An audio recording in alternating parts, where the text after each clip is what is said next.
Assalamualaikum warahmatullahi wabarakatuh. Ketemu lagi di YouTube channel saya, Berlian Karlina.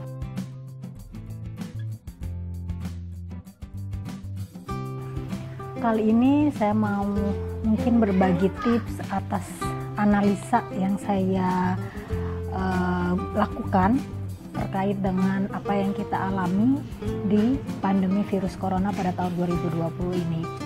Dengan situasi yang sekarang yang semua serba sulit, saya yakin hampir semua masyarakat di dunia sekarang sedang mengalami situasi yang tidak mudah karena banyak orang atau banyak lini bisnis yang terdampak dari pandemi virus ini.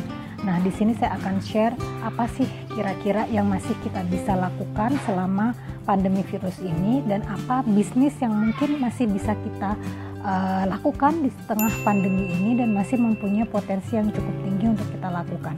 Jadi sebelum kita membahas tentang bisnis atau potensi bisnis yang bisa kita lakukan selama pandemi ini, kita perlu mengetahui ada beberapa behavior yang berubah dari masyarakat atau kebiasaan-kebiasaan yang berubah dari masyarakat. Mungkin dulu kita tidak terlalu concern dengan makanan sehat, vitamin misalkan, itu mungkin salah satunya. Sejak adanya pandemi ini, perilaku masyarakat berubah. Mereka ada tekanan psikologis yang cukup masif karena tingkat kecemasan atau anxiety terhadap suatu penyakit itu semakin meningkat. Maka dari perubahan behavior ini ada changing bisnis yang tadinya mungkin bisnis ini tidak dilirik oleh masyarakat, tetapi selama pandemi ini mendapatkan respon yang cukup besar dari masyarakat. Maka dari perubahan kebiasaan masyarakat ini kita bisa melihat banyak sekali potensi bisnis yang bisa kita kerjakan. Karena video saya yang sebelumnya berbicara tentang ide bisnis pakaian dengan modal yang cukup minim, maka saya mengambil contoh dengan bisnis pakaian apakah juga terdampak dari wabah virus ini. Kalau saya analisa bisnis pakaian terutama yang mereka offline atau mempunyai toko di suatu mall atau pasar, mereka sangat terdampak.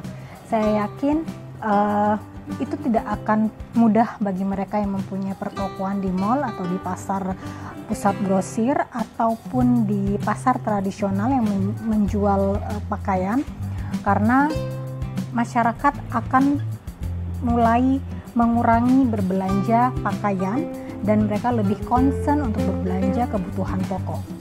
Tetapi kita lihat kepada bisnis pakaian yang mereka sudah terjun jauh sebelum virus ini ada, mereka sudah menggunakan digital.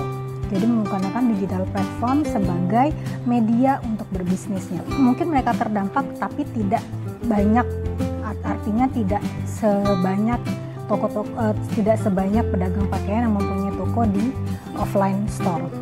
Kemudian jika ada beberapa yang terdampak dari bisnis pakaian, kita harus analisa bahwa selama pandemi ini ada satu lini bisnis pakaian yang mempunyai respon yang sangat luar biasa dari customer, yaitu adalah pakaian-pakaian basic atau pakaian-pakaian yang biasa kita gunakan sehari-hari di rumah, yaitu mulai dari piyama, homey dress, atau pakaian santai yang bisa kita lakukan di rumah.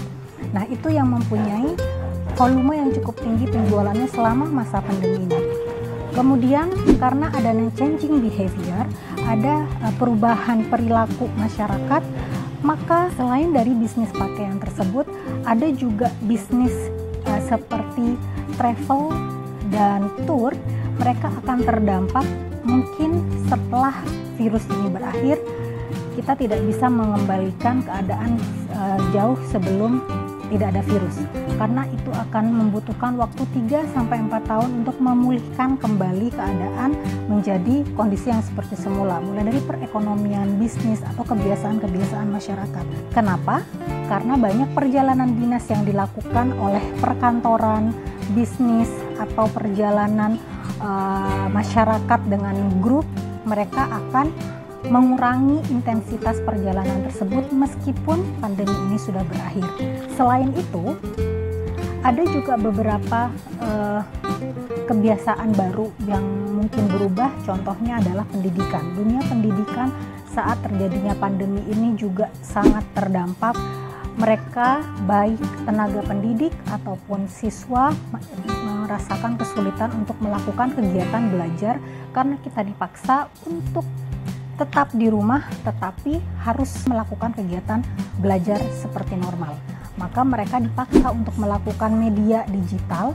Ada yang menggunakan Zoom sebagai medianya, kemudian ada yang menggunakan Google Meet sebagai medianya. Pasti banyak harapan dari guru maupun orang tua maupun siswa yang mungkin harapannya tidak sama saat mereka masuk ke kelas atau tatap muka dengan guru seperti biasa. Nah, kebiasaan-kebiasaan ini masih akan terus berlanjut untuk mengoptimalisasikan di dunia digital kepada dunia pendidik. Setelah pandemi ini berakhir, bukan berarti platform-platform pembelajaran tadi akan terhenti, tetapi masih akan mereka gunakan baik untuk tenaga pendidik, siswa, orang tua untuk bisa mengkontrol kegiatan belajar mengajar anak-anak. Selain itu, selama pandemi ini atau katakan kita berada di situasi new normal, kita menyebutkan new normal di mana ada kebiasaan-kebiasaan baru yang kita dipaksa, dituntut untuk tetap menggerakkan perekonomian tetapi dengan protokol kesehatan sehingga masih bisa menekan laju pertumbuhan virus ini. Jadi ada shiftnya, misalkan dalam 1 minggu karyawan bisa masuk sebanyak 3-4 kali. Nah, kebiasaan-kebiasaan ini akan terus berlaku sampai 3-4 tahun karena kantor atau bisnis atau pemerintahan mereka menyadari bahwa roda operasional perusahaan masih bisa berjalan walaupun karyawan bekerja dari rumah. Dengan karyawan bekerja dari rumah, banyak biaya-biaya yang mereka bisa pangkas. Maka kebiasaan bekerja dari rumah ini juga akan terus berlaku walaupun pandemi ini sudah berakhir. Saya tahu bahwa selama pandemi ini banyak sekali teman-teman kita, saudara kita yang mungkin kehilangan pekerjaan atau bahkan mengalami penurunan pendapatan karena roda bisnis atau roda perekonomian yang sempat terhenti. Karena itu jumlah pengangguran tidak hanya di Indonesia, bahkan hampir di seluruh dunia tingkat penganggurannya meningkat sejak virus ini ada. Maka untuk mengembalikan membutuhkan waktu. Tidak serta-merta kita bisa atau negara bisa membuka lapangan kerja sesuai dengan jumlah pengangguran. Mereka akan membutuhkan waktu.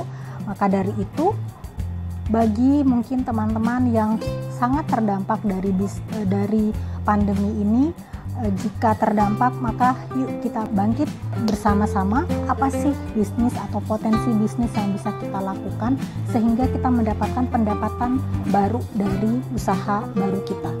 Maka seperti yang saya katakan tadi, setelah virus ini berakhir, pandemi ini berakhir, kekhawatiran masyarakat masih tetap tinggi. Maka jika ingin memulai bisnis atau usaha, pertimbangkan produk-produk yang mengutamakan kebutuhan dasar dari manusia. Apa saja? Nah, jenis-jenis bisnis yang mengutamakan kebutuhan dasar seperti inilah yang sedang dibutuhkan di tengah masyarakat kali ini. Mudah-mudahan bisa membantu teman-teman yang sekarang mungkin sedang terdampak sehingga memunculkan ide untuk melakukan usaha tetapi mempunyai potensi yang cukup tinggi di tengah virus pandemi ini. Mulai usaha dari kebutuhan pokok atau kebutuhan dasar yang dibutuhkan oleh masyarakat. Jika itu adalah di clothing line, maka carilah produk-produk basic yang sangat dibutuhkan oleh masyarakat untuk digunakan. Jika bisnisnya adalah bisnis makanan, maka produksilah makanan sehat, mudah, enak, dan murah. Mungkin itu saja video kali ini tentang analisa pandemi atau ide-ide bisnis selama pandemi corona ini. Jangan lupa tetap like, komen, dan subscribe YouTube channel saya dan sampai jumpa di video selanjutnya. Terima kasih. Wassalamualaikum warahmatullahi wabarakatuh.